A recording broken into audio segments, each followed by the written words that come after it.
Hello! Before we get down to cinema, I would like to draw your attention to our Patreon.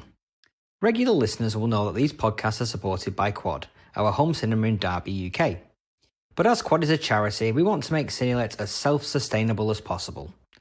So, to that end, we have set up a two-tier way in which you can support Cinelit.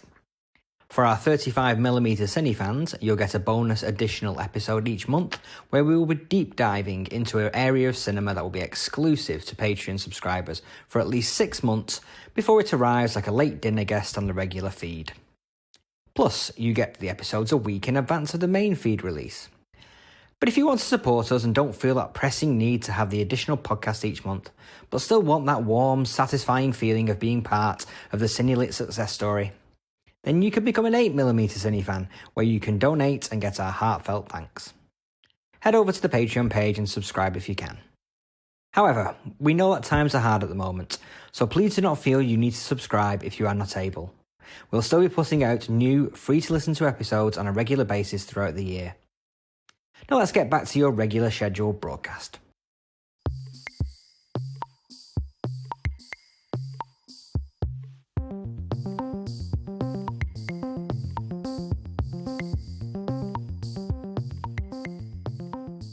Hello and welcome to the latest edition of the Cinelit podcast. Today we are getting as real as the world of film gets. We're talking biopics, genuine, real-life people immortalised in celluloid, only slightly more attractive. I'm your host, Adam Marsh. I'm joined by Cinelit's resident expert, Daryl Buxton. How are you, Daryl? I'm good, thanks, Adam. Yeah, looking forward to this one. Might be a bit different to some of the podcasts we normally do, but yeah, could be an interesting subject, I think. Okay, so we're talking biopics this week, and we were kind of inspired to do so because of the release of Spencer, which is coming out this month, with Kirsten Stewart playing Princess Diana. But realistically, we could have done this podcast any time of the year, and there's bound to be something on release that will tie into the biopic theme. Yeah, I mean, they just roll off the conveyor belt, don't they? You know, it does seem to be a go-to genre for Hollywood. Is the biopic / true story, I guess, because of the inbuilt history and the inbuilt audience for that person or whoever their biopic they're doing of. It's a bit like rebooting Karate Kid. There's already an inbuilt awareness of Karate Kid, so that gives them a head start. Doing a biopic of Johnny Cash, you've already got Johnny Cash's audiences there. Let's kick on with that, you know. Yeah, because it does tend to be famous people or notorious people, people that have got a fan base that have films made about them. You don't get films being made about Joe Bloggs, do you? So unless the situation is famous or interesting, you know, like we were talking about. I guess like Criminals. I guess that one angle of the biopic is the crime film biopic. You know, like the Goodfellas and things like that, where it's specifically about the world of crime. I mean, what happens then is you get into this thing where how do you make a distinction between a biopic and a docudrama, and then even further out there, the based on a true story film, you know, because you could say that Goodfellas is sort of all three, you know, films like it sort of touch on all sorts of territory.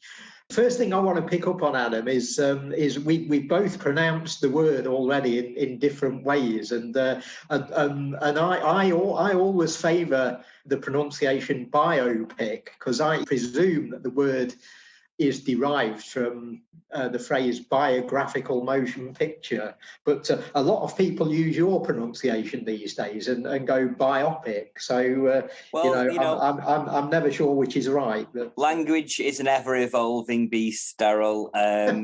There's no right or wrong answers. If everyone's saying it in one way, then that's the way it's being said. I'm afraid. You say biopic, I'll say biopic, and we'll carry that on all the way through then. So let's call the whole thing off. Exactly. Yeah. So where do you want to start? I mean, because like I said, it's such a big genre. If we want to classify it as a genre, Yeah. Well, I think the first question is the one that we've already sort of mentioned. Really, let's delve into that a little bit more. Why do filmmakers and film producers and film studios get drawn to the biopic? As you've already said, there's a sense that it's an almost guaranteed money spinner, or you're not going to lose money on one of these films. Is there also a sense of sort of self-celebration? Because a lot of these films are made about people like musicians and about film stars and about film directors. Well, I guess they're attractive to studios for the reasons we've pointed out, in that there's already an inbuilt audience and inbuilt awareness of the person. But I think they're attractive to directors and particularly actors in that they are creating a character that they can... They all say it's not mimicry. Every actor who plays a famous person in a movie go, oh no, it's got to go beyond mimicry. It's like, yeah, it does, but you're mimicking the person, aren't you? Really, that's what you're doing, with a little bit more drama. But it's like, that's what they're doing, and it gives them a head start. It also gives them a shoe in at the Oscars as well. Pretty much. If you tackle a famous person in a relatively high profile biopic, you're in with the shout for getting an Oscar nomination.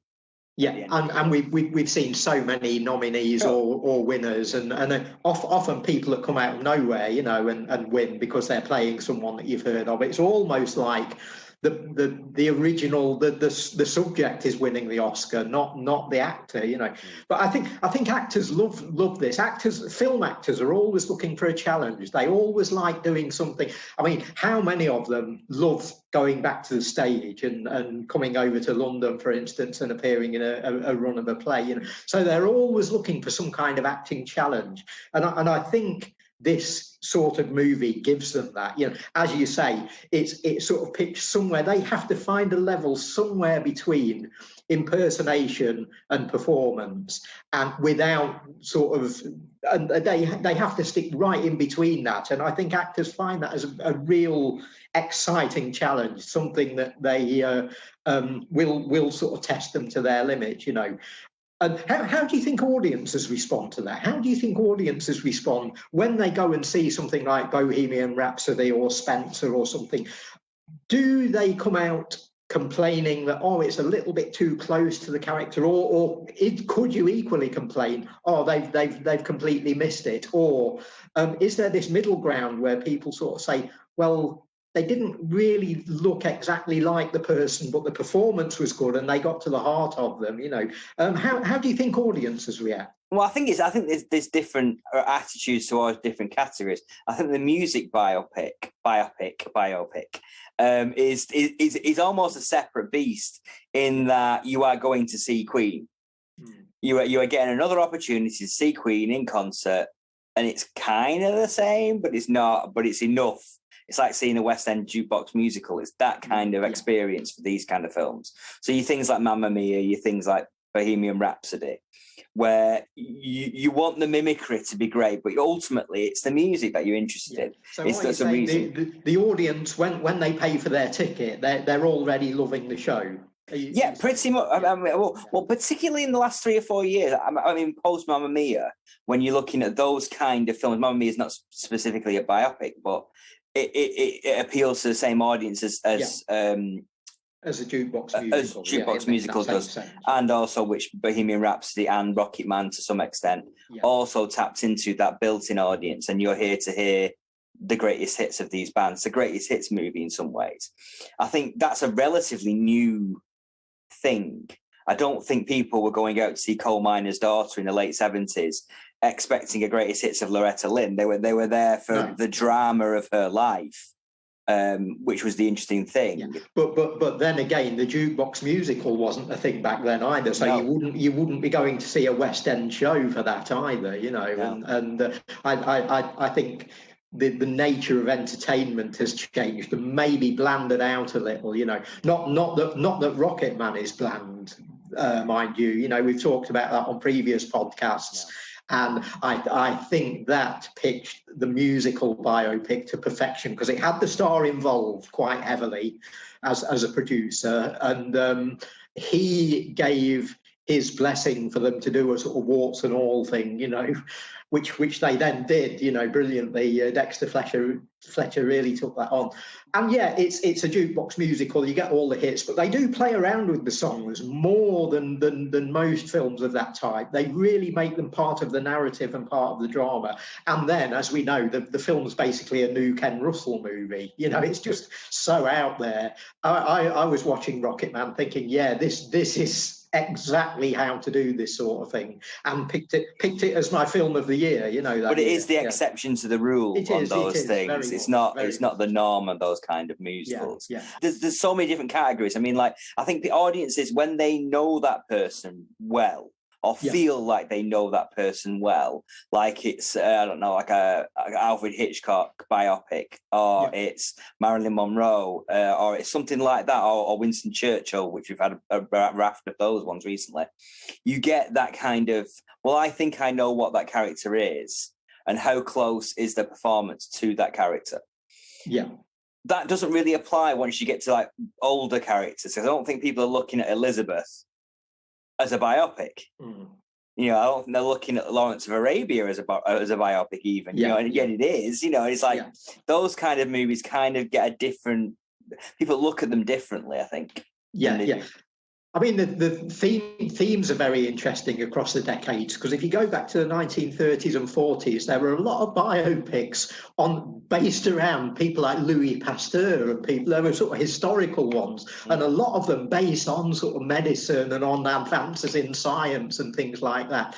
And I think the themes in the past few decades and going back maybe over the past 30 or 40 years, and especially in the 21st century, I've jotted a few down. I think we get sort of royalty, we get sport, we get politics, which is quite interesting. We'll talk about that.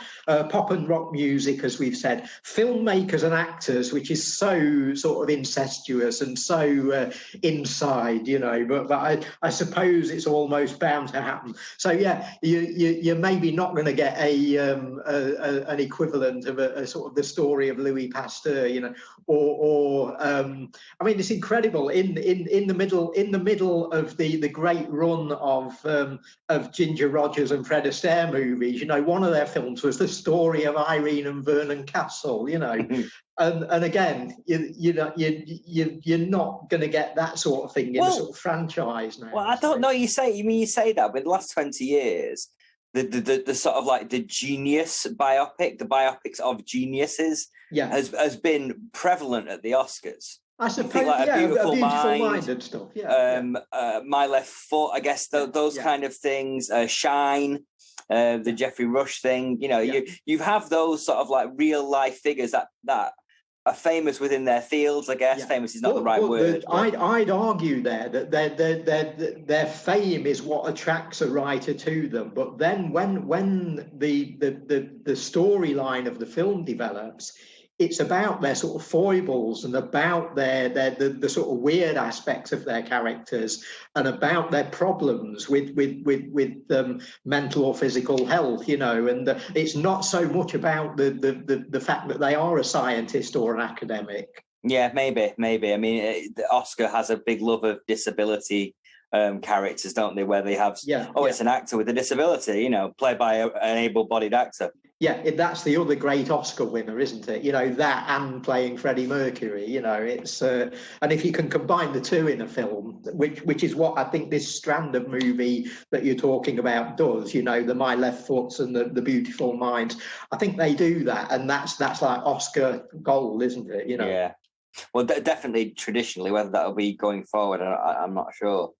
But yeah, I mean, because it's such a wide genre, there's so many different areas that you can look at. Where do you want to start, Darryl? Because I mean, like, for me, the most successful biopics are less biopics and snapshots of certain moments of time in one person's life. That's a brilliant comment, Adam. I've got that written down as a topic to discuss. Yeah. So you get biopics that try to sort of span the life of somebody, and they often fail because how do you do that in 2 hours?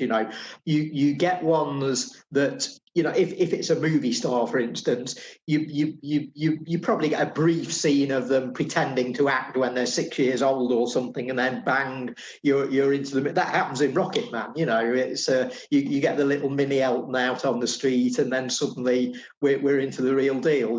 So that's a bit of a formula. But yeah, I think often some very, very good ones and some really, really bad ones as well, it has to be said, do have this little focus on a particular period of time, and it's often before the person became famous. It's often done where it's all about them building up to their fame. 2 examples of that recently. One I thought was very, very good. One I thought was appalling. Were England Is Mine, the film about Morrissey, and Stardust, the film about David Bowie's early career and trying to break America. And I take it you've seen both of those. I hope you agree with me on which was the good one and which wasn't. So I really liked England Is Mine. I thought, I'm not sure what Morrissey's opinion of it was, but I liked how low key it was. I thought it was so clever that they made it as a kitchen sink drama, which absolutely got to the heart of what not what Morrissey's about, but what his art is about, and I thought that was so clever to do that, and really to sort of capture part of his character that was still developing by aping his own favourite movies. I think it's a difficult one to do a straight biopic of now, because I think what he meant to people in the 80s is almost in direct contrast of what he says and does now. Yeah. So it's kind of a hard one to. He doesn't have a clear run through in his life. So again, are you thinking that, or were the makers thinking that? Okay, we're going to take this particular area of Morrissey's life and end with him just about to form a band, because that will appeal to all the people who love him, who've now turned against him because they don't agree with what he's about in the 2020s, Yeah, I think that. I mean, cynically, I think they're looking at it and saying, like, even in spite of his recent alienation of a lot of his Smiths fan base, there's still a big fan base out there for the Smiths. Oh yeah. And having a biopic that says, "Oh, it's all years before that. Don't worry about that. It's years before he said all those horrible things." Yeah, and that's fine. Yeah, and I think new fans, people that have sort of come to somebody like that, a figure like that, years later, which seems to be happening a lot at the moment with people like Kurt Cobain and so on. I always look at this and think this is like me liking Bing Crosby in 1975 or something. And not that there's anything wrong with liking Bing Crosby in 1975, which is probably the point. But I do think that new fans, especially, and younger fans of these people that we've sort of grown up listening to, like to see and like to find out more about where their heroes have come from, and I think England Is Mine did that perfectly, because it's all about that. It's all about the formative years. Yeah, I mean, it's one of those ones where you watch it and it's got like, oh, and there's where he got the idea of that, and where's that? Oh, that's where. A little bit, a bit like Indiana Jones finding his hat and his whip. Yes, yeah. Oh, and that's how he got. I mean, it's like, in some ways, I don't want to know where he got the ideas for that, and also it's all bullshit anyway. It's not. Exactly. It's not. It's not real. So it's like it's a script writer's idea, isn't it? Exactly. And most often, possibly with pressure from the producers to sort of put scenes like that in. I think a little later on we'll talk about that. We'll talk about what are the cliches of the biopic and what are the sort of high points and what are the pitfalls. Because there are a lot of areas that you can get into with these films where they can easily go wrong. And again, I've got a sort of list of. I mean, Stardust is a spectacular example of how not to do a biopic. To the point where my dad rang me up. Yeah. My dad watches like a handful of films a year. My dad rang me up to tell me how bad it was. I'd made it. He was that angry at it. He was like, why have you made this horrible? Why does this film exist? You're in the film business. Exactly. Why does this film exist? You haven't programmed that, have you? Oh God. But it could have been so good as well. There's so much potential in Bowie's early career, and if you went back even further, and I think if you did a film about him in the '60s rather than the sort of trying to crack America stuff, it was just so low key. I mean, the story of Bowie in America in the '70s is all about meeting up with really interesting characters like Rodney Bingenheimer and Lou Reed and so on, and they sort of put those little bits in the film. Like they're sort of flashpoints, they're there and they're gone. It's like, oh, we'll wheel on this figure and then this figure. And of course, the crucial thing with that, and with the film that was done about Jimi Hendrix a few years ago, I forget which member of Outkast it was who played it. Andre, yeah. That as well, I think, failed because there's this crucial thing with music biopics: get the rights to the music, and neither of those did, and it never, ever, ever, ever works. No. Can you think of an instance where it has? No. Well, the point of people going to watch these movies is the music. I mean, I think Bowie is a really tricky one to do because he's such a distinctive, unique presence. And you couldn't do a career embracing one. No. You couldn't even do a career embracing series on Bowie. No, you can't. I mean, Velvet Goldmine kind of taps into that unofficial kind of period, with this heavy nods to Bowie in that film. But again, that was great because it wasn't Bowie. It was a sort of facsimile of Bowie and a facsimile of Iggy Pop, and it concentrated on particular points in his career rather than trying to sort of embrace the whole thing. I love Velvet Goldmine, and I thought that actually worked better than an official biopic would have done. Yeah, no, I agree. And an official, if you'd done a movie about Lou Reed, Mick Rock, Iggy Pop, Bowie, Roxy Music appearing on the scene, people doing gigs at the Scala Cinema, that 1971 to 73 period that follows on from what happens in Stardust. To do a film like that would not have been as good as Velvet Goldmine. Yeah, to actually do the real thing. I think Velvet Goldmine took a little bit of the pressure off by saying to Jonathan Rhys-Meyers and to Ewan McGregor, right, you're not playing David Bowie, you're not playing Iggy Pop. And I think that takes a bit of the pressure off an actor. It does, and it also gives you free rein to push scenes in the right way. Yeah. So the drama of this scene is this, but that's not what Bowie did. It doesn't matter because that's the drama in this scene. And also, as they do in Velvet Goldmine, to go to places where you might be sued if it was the real person. Yeah. To go to extremes, and to say, our characters are going to do this. Do you think that Iggy Pop did this? Do you think that David Bowie, Lou Reed, or whoever it is did this? Do you think that Freddie Mercury did this? That's how you can sort of get away with it. And I think Velvet Goldmine is a perfect example of a film that suggests another way. We don't necessarily have to have straight biopics. You can shift slightly to the side and make something better. Yeah, absolutely. What do you believe is the best way of doing a music biopic? Because like we talked about, you have those moments, and you've had very successful examples of like what we just said, moments of time type of biopics, like the Morrissey one. Yeah. Maybe arguably like 24-hour party people as a certain period of time. I think that works because it shifts the focus to one side of the musicians, which is quite clever in that respect. I'm going to give you a name as my answer, Adam. Ken Russell. Okay. That's how I want to see biopics. I've had a dream for years of somebody doing a Mark Bolan movie, and I don't want to see the Mark Bolan story. I've actually sort of got this idea in my head of the final scene being Bolan and David Bowie appearing on TV together, falling off stage as they actually did in real life, but then sort of rolling around on the studio floor in a sort of homoerotic clinch. Then Bolan getting into his Mini, which he didn't drive, but he would in this movie. And he did it a week later. It wasn't on the same day, but in this film, he'd get straight into the car, drive off on his own without his girlfriend Gloria with him, he'd smash into the tree some way up the road. And as he did, it would sort of open up Sleepy Hollow style or something.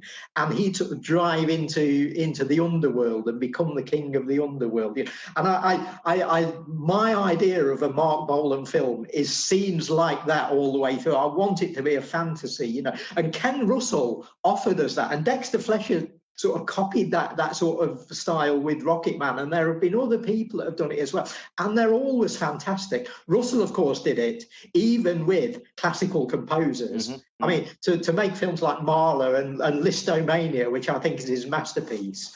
And it's basically a film about vampires and Frankenstein. It's got Ringo Starr as the Pope. It's got an exorcism. You know, it's very, very little to do with the life of Franz Liszt. And yet it's absolutely fantastic. Well, I think some of those ones tap into I mean, it's a similar thing with the artists' biopics as well, where they're kind of trying to tap into the creativity of the person rather than the actual life story. So when you get things like Mr. Turner and you get those artist biopics, the visuals act as a metaphor for the people as well. I think that's quite interesting. I think that's happened in particular in films as far-ranging as Basquiat and the film that Willem Dafoe did about Van Gogh a couple of years ago. At Eternity's Gate or something.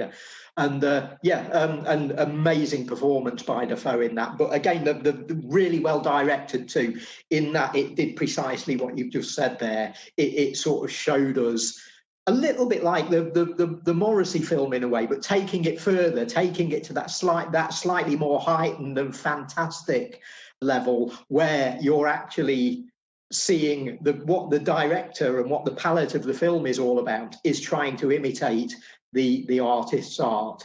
And I think that's more difficult to do with a music biopic. And as I say, I think the makers of England Is Mine sort of took a step towards that by setting it as a kitchen sink drama, but they couldn't you can't really do that with Morrissey, and you can't really do that with that sort of 60s, early 70s setting. You can't take that extra little leap and, you know, make it the sort of colourful extravaganza, or get inside the artist's head, you know, which is what I think the Painter biopics managed to do. Yeah, I think with the Morris thing, you could have tapped into like 1950s melodrama with him. I think that could have been the stylistic route in Douglas Sirk style, I guess. Yeah. Melodrama. But I mean, moving on from the creative thing, that's kind of like an easy template to do. Not easy, but that's like a template to how to do those movies. It's much more difficult to do that with Richard Nixon. Winston Churchill and people like that. Nixon's an interesting figure there, because there have been several biopics about him and several films where he's been used as a character as well. And I think the very best one is Secret Honor, the Robert Altman film, which is simply a film play, and it's all about the performance. It's a one-man show, and it's all about focusing on the sweat on Philip Baker Hall's brow as he plays Richard Nixon. And then you go from that to something like All the President's Men, where he's just a sort of he's a name in the background, you know. But he's been treated by the biopic and by cinema in general in quite an interesting way, and in very diverse ways. So like with regards to like famous people like that, I mean, All the President's Men is a great film. Is it a biopic, though? That isn't. I suppose you've got this distinction that we mentioned earlier. You've got biopics, you've got docudramas, and then you've got based on a true story. And I think they all blur into each other at times, but I think there are clear distinctions. I'd call All the President's Men a docudrama leaning towards based on a true story. Yeah, no, I agree. I think we don't learn enough about the lead characters for it to be classified as a biopic. Exactly. The real people probably think that, this is a movie about me, but then, you know, wouldn't you, you know? I'd say, it's a docudrama sort of shifting towards based on a true story movie. Interesting comparison here to make would be if we look at sports films, and if we compare the films Rush and Ford versus Ferrari, or whatever its other title was, I forget.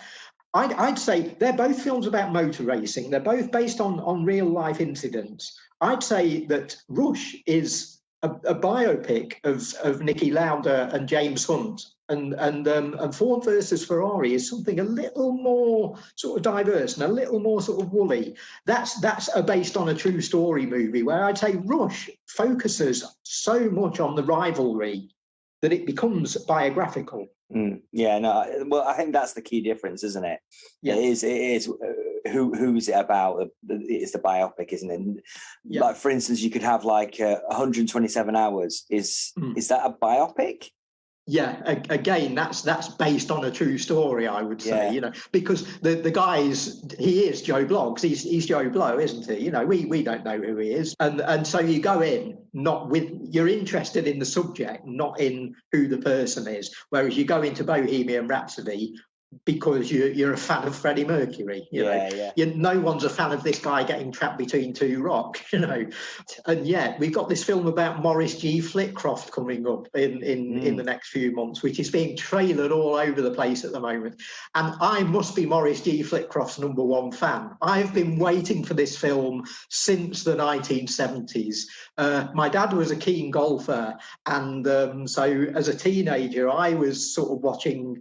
I was sort of attending golf events with him and helping him caddy whenever he played, at the local clubs. And so I'd be reading all of the sort of golf stories on the sports pages when everyone else was reading the football, And this figure, Maurice G. Flitcroft, emerged at the British Open one year. I don't think he'd ever played golf before, but because it was an open competition, by virtue of that anybody can enter, he thought, I'll buy a bag of clubs out of Kay's catalogue or something and I'll have a go, And he then slogs his way around the course in about 150 shots or something, the worst ever. Aged about 14 or whatever I was at the time, I just thought, this guy's an anarchist. He's great. I love him. And his name has stuck in my mind ever since. And I'm so pleased that somebody's finally made a film about him. I can't wait for that. And so there's an example of a character that a lot of people won't know, and you will be going because it's a funny story, you'll be going for the story.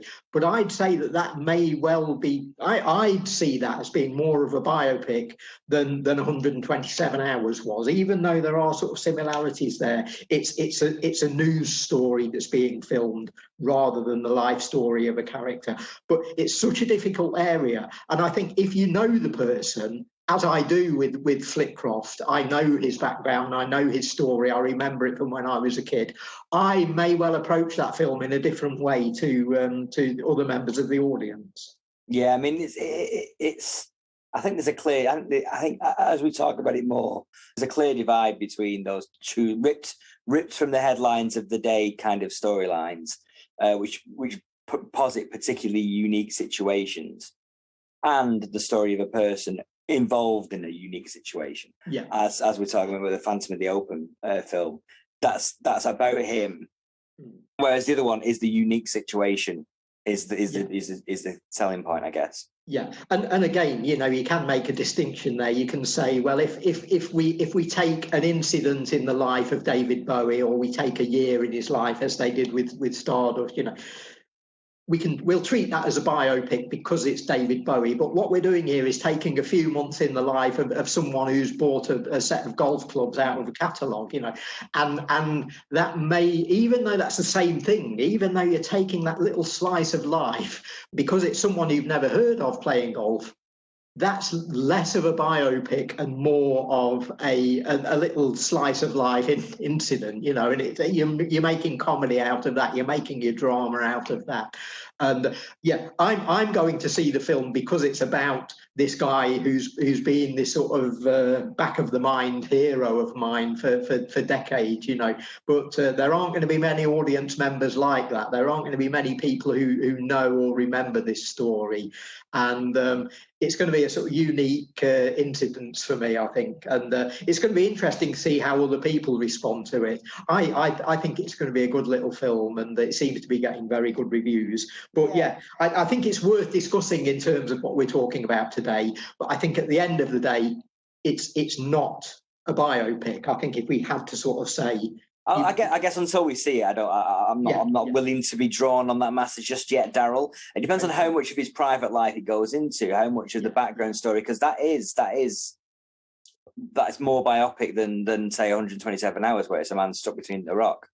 I guess so. I guess so. And as I say, it's about it's not necessarily about what's happening to him either, which 127 hours is. That's a situation of endurance and of trying to get out of a desperate situation. So the dramas within that, I think what we might get here with Maurice G. Flitcroft is to find out something about his playful spirit and about his anarchic spirit and about why he does this. And that could lean it more into the territory of the conventional biopic. Yeah, I mean, it feels like it fits in with those things like Made in Dagenham, Pride, Dream Horse from last year, where it is. But of course, the difference there is that they focus on groups of people rather than on an individual. And can you really call something about a group of people a biopic? I'd make a distinction there. I don't know. And say that's more of a based on a true story or more of a docudrama, depending on how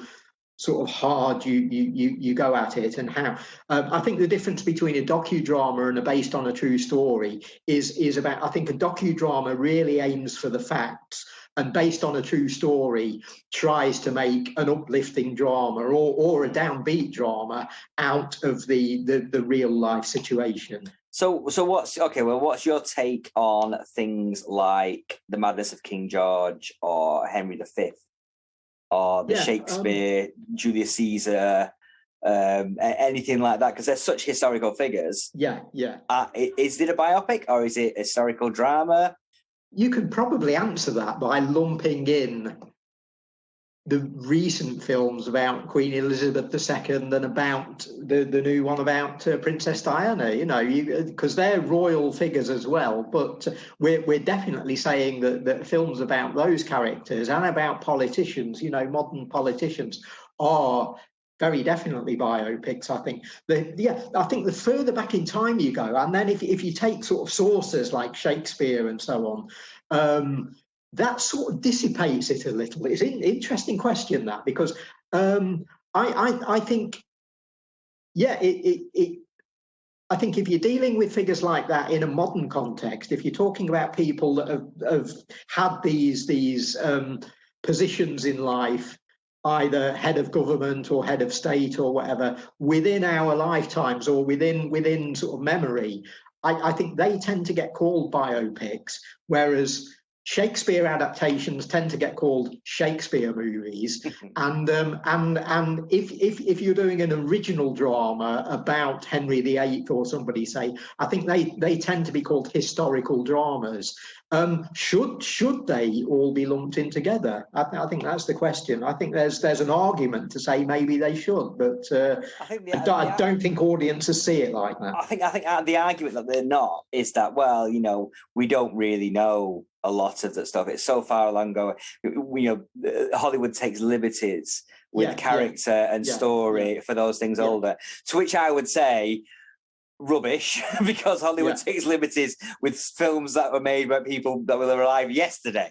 So it's the liberties that Hollywood takes are there in both. As we've said, look at Ken Russell. There's someone who takes any subject and just makes up whatever he likes. So which I think is glorious. But you look at the Freddie Mercury thing as well, where he's on his way to the Live Aid concert, where he goes and meets his parents and introduces. He does all those things on the way to the Live Aid concert. I've just gone through that scenario with Mark Bolan, and I would love, if anyone did his story, for them to cram it all together like that and do it on purpose and make a virtue out of it. I think the thing with Bohemian Rhapsody is certain people came out of that complaining about that and saying, oh, it wasn't the true story, it didn't happen like that, they crammed all these things together. I think it's possible to make a film like that and say to the audience, and I think Rocket Man does this to some extent, to actually go in guns blazing and say, look, we're going to mess this up and we are going to condense incidents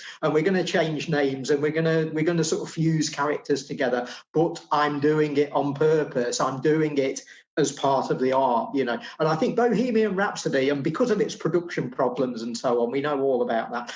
I think maybe that didn't quite go that far, and maybe it should have done. There's a great story. I think it's on a documentary about Mott the Hoople, and there's a great story about them touring with Queen before Queen became famous, before they started having hits. And they're playing table tennis in the hotel one morning because there's nothing to do. And Freddie Mercury comes down from breakfast and he's just wearing a kimono and a pair of silver shorts. And Mott the Hoople are looking, even Mott the Hoople are sort of looking at him and laughing and thinking, what's this vision that's just arrived at 10 o'clock in the morning, you know? And they're all laughing at him. And even the other members of Queen are, oh, Jesus, Freddie, what are you wearing, you know? And Freddie Mercury says, oh, what are we doing? Are we playing ping pong, you know? And he picks up a bat and proceeds to destroy everybody over the next couple of hours, and is playing to like Olympic level. And it's that type of story that I wish there were more of in Bohemian Rhapsody, rather than just, oh, this happened, this happened, this happened, this happened, AIDS, Live Aid, you know. Yeah. And it's a good movie, and it's a great performance, and it deserved all the plaudits it got from Rami Malek. But yeah, it could have been so much more. And I think Rocket Man showed the way that it could have gone. And I wish, having seen Rocket Man, I almost wish that Dexter Fletcher had been on board Bohemian Rhapsody from the start, rather than sort of coming on for the final few weeks. Because I think he could have took that to the sort of places I wanted it to go. Yeah, well, we will never know. I guess it'll be a while before we get another Queen biopic any time soon. Yeah.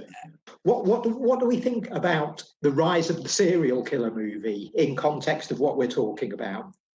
Does Ted Bundy have a fan base, you know?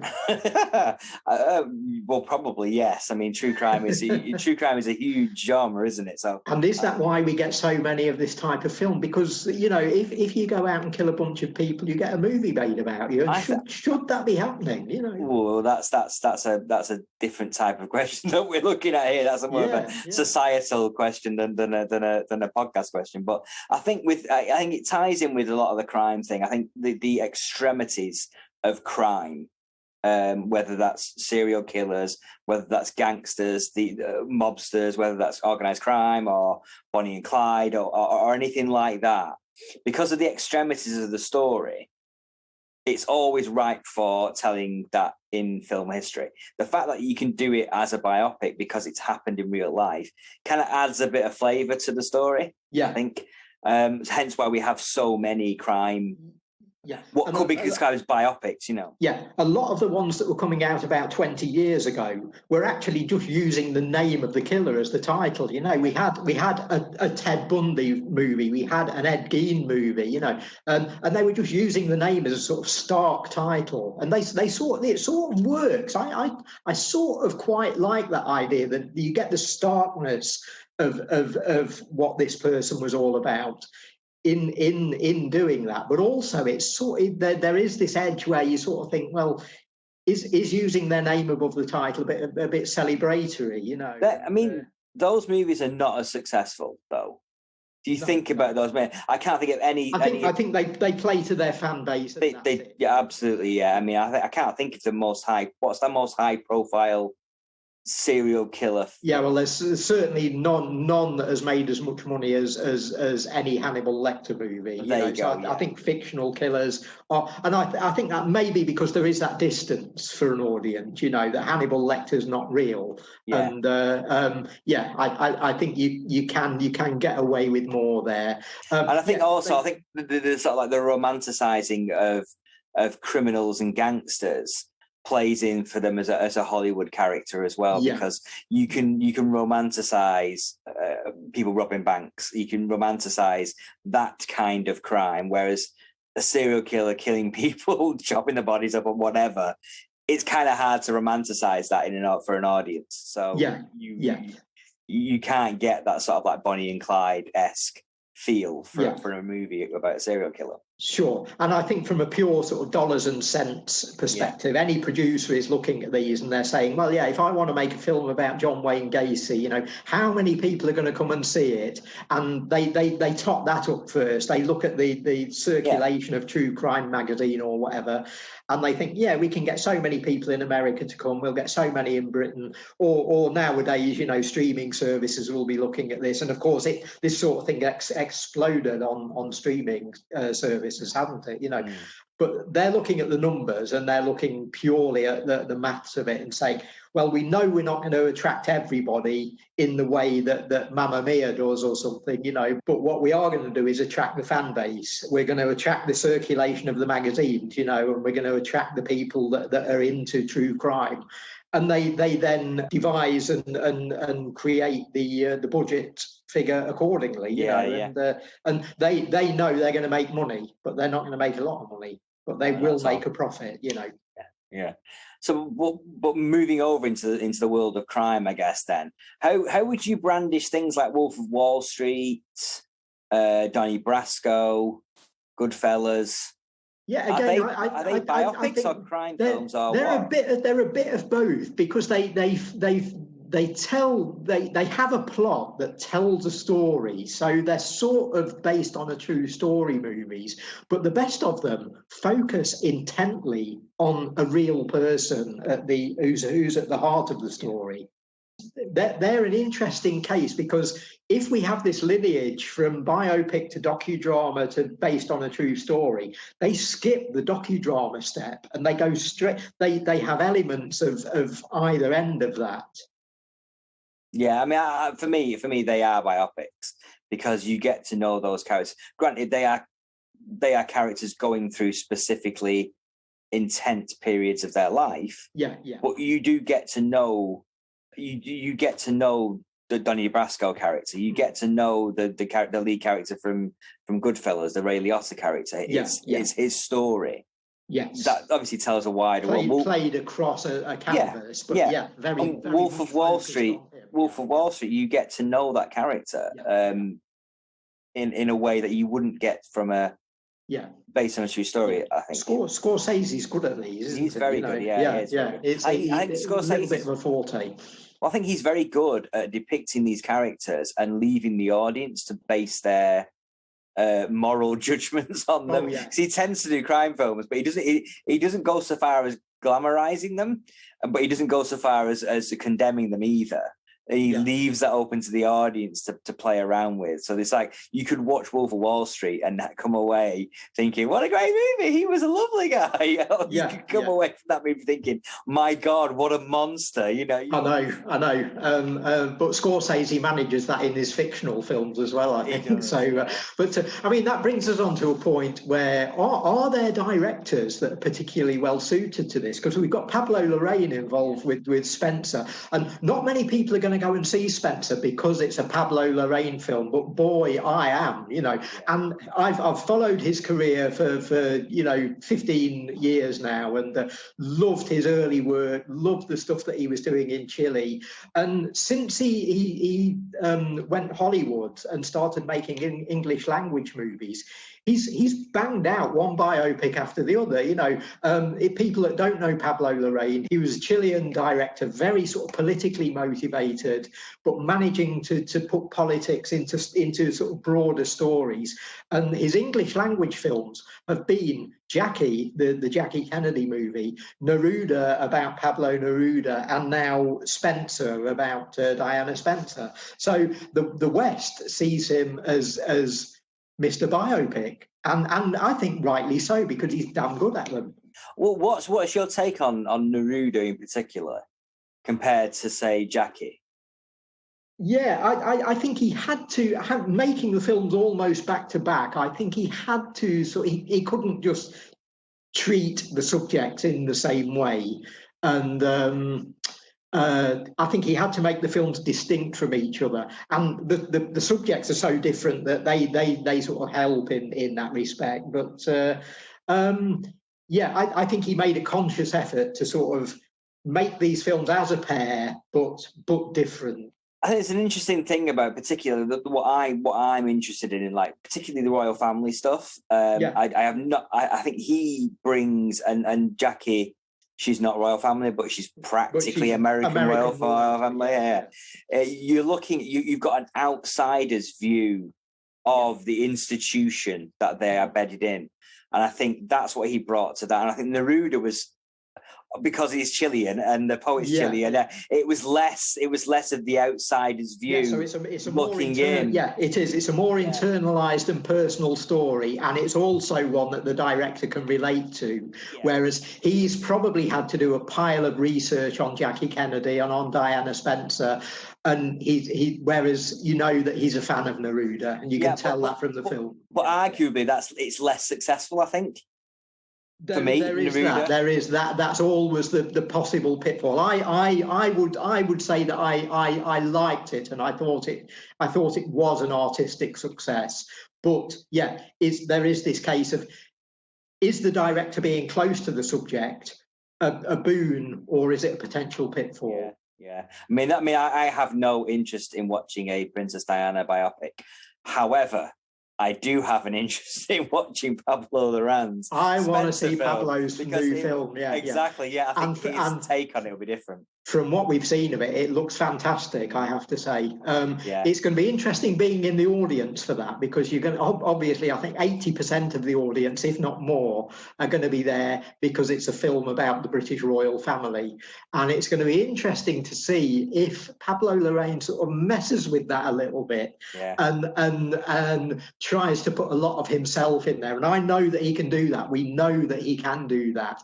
And I wonder if it's going to be a film that maybe doesn't quite appeal to people in the way that they think it's going to. We'll see. We'll see. Is there any other biopics you would like to draw attention to, Darryl? What's your favourite biopics? Well, the first two names that I wrote down are the same name, actually. When I was preparing a list of things that we were going to dance in and out of and talk about, I wrote down the same surname. I wrote down the name Cheney.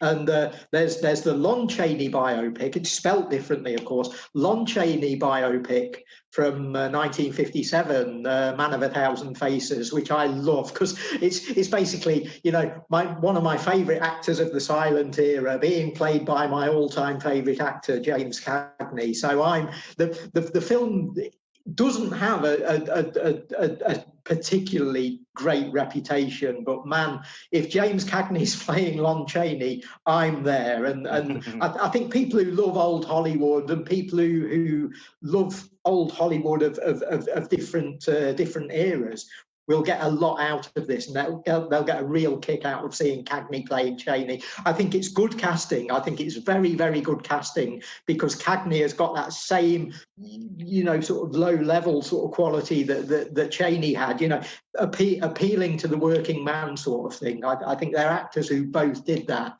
And again, it takes lots and lots of liberties with the Lon Chaney story, but I think if you know that story, you sort of go with it, and you like seeing things work out in a slightly more Hollywood way than they actually did, And then bringing us right up to date, I thought the story of Dick Cheney, Vice, a couple of years ago was fantastic. That sort of did a Ken Russell, it went mad with it, and I really like that. But I think I thoroughly enjoyed Vice. I've not seen the Cheney biopics, so I have to track that down. But I really enjoyed Vice a couple of years ago, and I'm not a big fan of the director or the actor, so it really bowled me over. I think the ones that I liked, there's a couple of horror type biopics similar to Lon Chaney's, like Gods and Monsters. Yeah, the James Whale biopic, which I thought was really, really interesting and took a really nice take on it. And the other one's slightly different. It's Willem Dafoe again in The Shadow of the Vampire, the Nosferatu. His performance in that is incredible. As Max Schreck, the actor who played Nosferatu. Yeah. And of course, what they do with that film is they do fantasize that as well. They say he's a real vampire. And what I love about films like that is they are very much biopics. Let's take Gods and Monsters as an example. It's a biopic of James Whale, and it sort of focuses on the end of his life, but then goes into flashback and tells you his history, which is always a great way of doing these things. Similar to the starting off as a kid and then launching into adult. You know, we've got these little formulas that they use. But what's interesting about Gods and Monsters, and what becomes a little sort of feature of a certain strand of biopic, is if you're making a film about James Whale, you have to cast all the people that he worked with as well. You need someone in there playing Boris Karloff. You need somebody playing Ernest Thesiger. That name's always hard to say. Ernest Thesiger.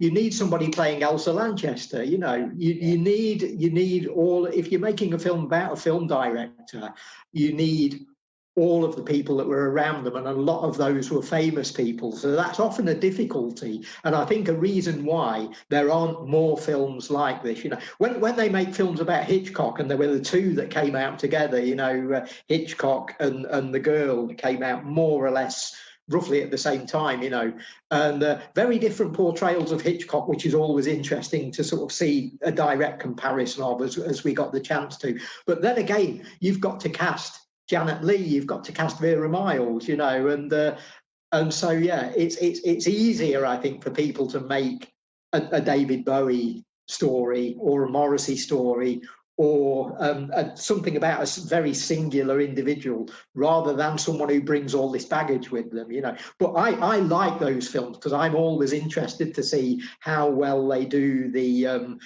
sort of background casting. And of course, there's always the opportunity for somebody to come on and play Janet Leigh and steal the movie from the guy playing Hitch, you know, or whatever the equivalent is. It's an interesting little sideline, I think, to the sort of straightforward biopic. The final one I wanted to flag up is, and it's less about a biopic. It is a biopic, but it's about I guess what the appeal of it is drawing attention to a story or a world or a culture that people in the West generally know less about, and that is Persepolis. One of the last films we screened at Metro Cinema back in the day. But that was a fantastic depiction of a world and a biopic of a character, of a person, that brought all those ingredients that you get from a biopic, but also brought this is what it's like to live and grow up. Yes, it got the social comment through, it got the history through. But yeah, I'd agree that's a biopic, very definitely. You know, it's not a docudrama, it's not a snapshot of an incident. It's very definitely the story of a person. Yeah, absolutely. Brilliant example, I think. I want to sort of wrap things up today by I'll pose the question to you and I'll give you my answer as well. Just as a bit of fun, you know, if anyone made the Daryl story, who would Adam Marsh cast as me? Because I've got my casting for you. So, oh, casting for you. Goodness me, Daryl, I've not even thought about that one. I don't know. I might have to come back to that.